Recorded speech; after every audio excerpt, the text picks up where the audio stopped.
नमस्कार. निवेदक विठ्ठल पवार या माझ्या यूट्यूब चॅनलमध्ये आपल्या सर्वांचं मी मनपूर्वक स्वागत करतोय. आज एक जबरदस्त व्हिडिओ आपल्यासाठी घेऊन आलोय आणि बरेच जणांची मागणी गेली अनेक दिवस होती की सर, हळू आवाजामध्ये आपल्याला जर संवाद साधायचा असेल तर नेमकं काय केलं पाहिजे.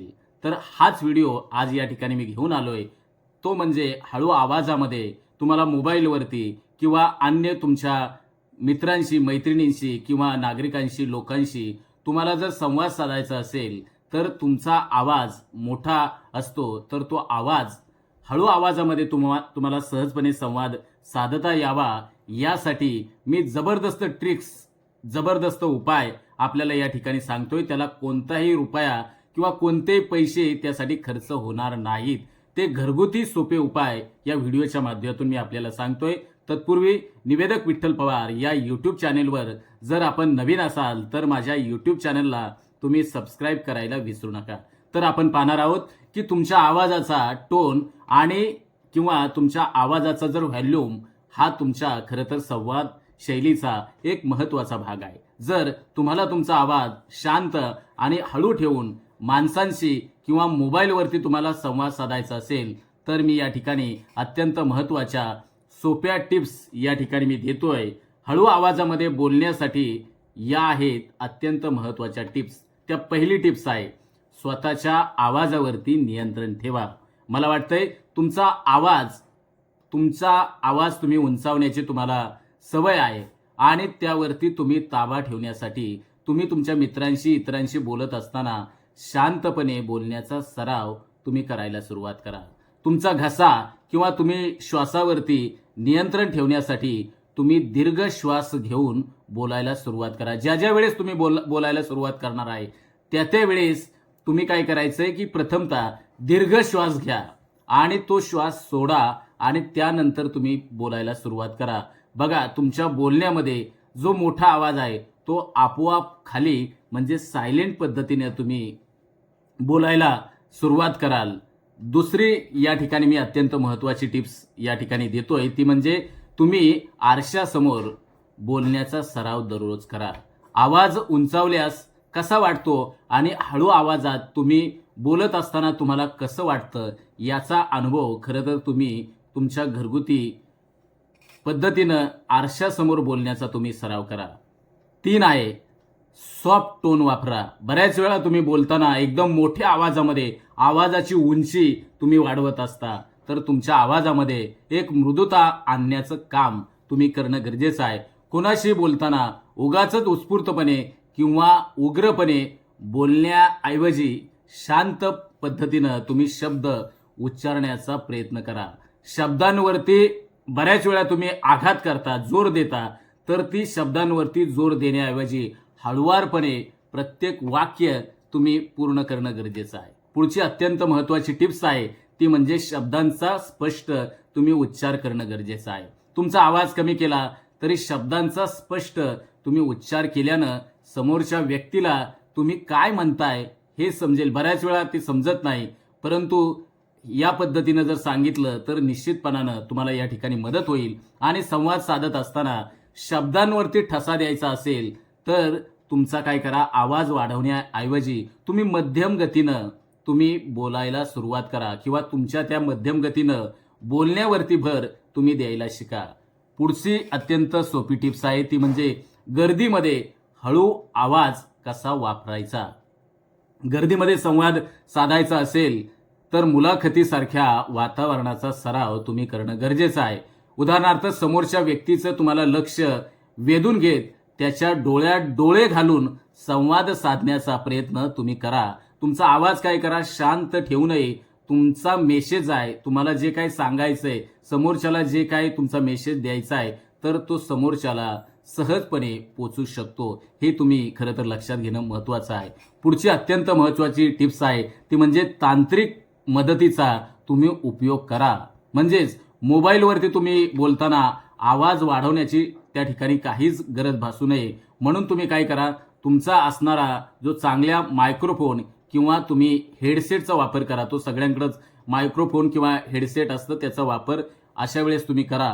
किंवा तुम्ही कॉलवर बोलताना तुमचा आवाज जो आहे तो नियंत्रित ठेवण्यासाठी तुम्ही तुमच्या घरी एक वैयक्तिक जागेची निवड करा, जेणेकरून तुम्ही हळू आवाजाचा सराव करण्यासाठी तुम्ही काय करा, दीर्घ या ठिकाणी मी तुम्हाला व्यायाम देतोय तो म्हणजे दीर्घ श्वसनाचा सराव करा. म्हणजे श्वास आत घ्या, श्वास बाहेर सोडा आणि दररोज सकाळी 5 मिनिटं तुम्ही दीर्घ श्वास घेणं आणि सोडणं आणि तुमचा जो आवाज आहे तो आवाज खरं तर त्या उच्चाराच्या त्या श्वासाच्या माध्यमातून तुम्ही बाहेर सोडण्याचा प्रयत्न या ठिकाणी करावा. यामुळे काय होईल की तुमचा जो असणारा जो घसा आहे तो निश्चितपणाने मोकळा होईल आणि तुम्ही तुमच्या आवाजावरती सहजपणे नियंत्रण ठेवू शकता. म्हणजे तुमचा आवाज मोठा येतोय तो अत्यंत शांत पद्धतीनं तो आवाज येईल, तो आवाज मोठा वाटणार नाही. पुढील अत्यंत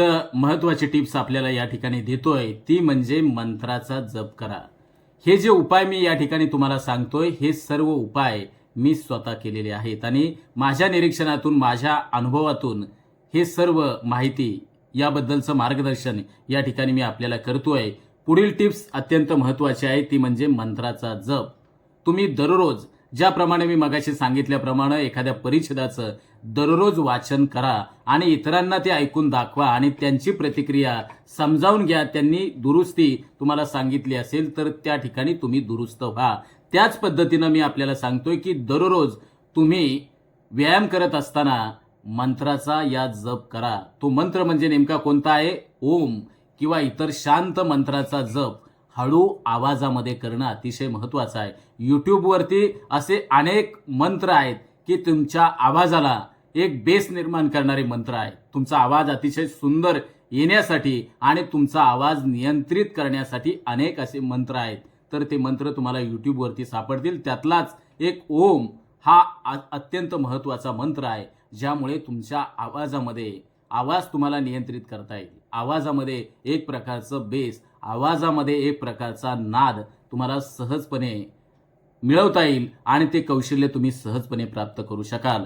तर अशा प्रकारच्या समस्या सोडवण्यासाठी तुम्ही तुमचा असलेला मानसिक दृष्टिकोन, तुमचा असलेला शांत स्वभाव आणि तुम्हाला तुमच्या मित्रांशी, मैत्रिणीशी किंवा कुटुंबियांशी किंवा फोनवरती तुम्हाला संवाद साधायचा असेल तर अशा वेळेस तुम्ही सकारात्मक दृष्टिकोन ठेवणं हे मला वाटते अत्यंत महत्वाचं आहे. मग तुम्ही बोलत असताना भरभर बोलण्याऐवजी किंवा जलद बोलण्याऐवजी तुम्ही मध्यम गतीनं संवाद या ठिकाणी साधणं अत्यंत गरजेचं आहे.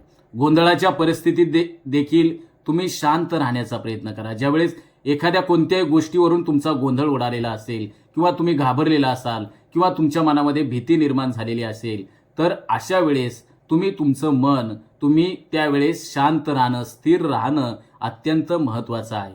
तर हा होता आजचा अत्यंत महत्वाचा व्हिडिओ की तुम्ही तुमच्या नागरिकांशी, तुम्ही तुमच्या मित्रांशी, मैत्रिणीशी किंवा मोबाईलवरती बोलत असताना तुम्ही शांत पद्धतीनं हळू आवाजामध्ये कसं बोलावं आणि त्यासाठीचे हे असलेले सोपे मार्ग हे मी स्वतः या ठिकाणी केलेले आहेत आणि या माझ्या अनुभवावरून, निरीक्षणावरून हा यूट्यूब व्हिडिओ मी या ठिकाणी बनवलेला आहे. तरी मी या व्हिडिओच्या माध्यमातून महाराष्ट्र राज्यातील तमाम ज्यांना सूत्रसंचालनामध्ये किंवा भाषणामध्ये किंवा ते स्किल कौशल्य प्राप्त करायचं असेल या सर्वांना मी या निमित्तानं सांगेल की निवेदक विठ्ठल पवार तथा इंग्रजीमध्ये अँकर विठ्ठल पवार हा जो यूट्यूब चॅनल आहे तो महाराष्ट्र राज्यामध्ये सूत्रसंचालन निर्माण करणारा, सूत्रसंचालक घडवणारा मराठीमधला पहिला यूट्यूब चॅनल आहे. तरी माझ्या सर्व माय मराठी बंधू भगिनींना विनंती आहे, कृपया निवेदक विठ्ठल पवार या यूट्यूब चॅनलला आपण सबस्क्राईब करा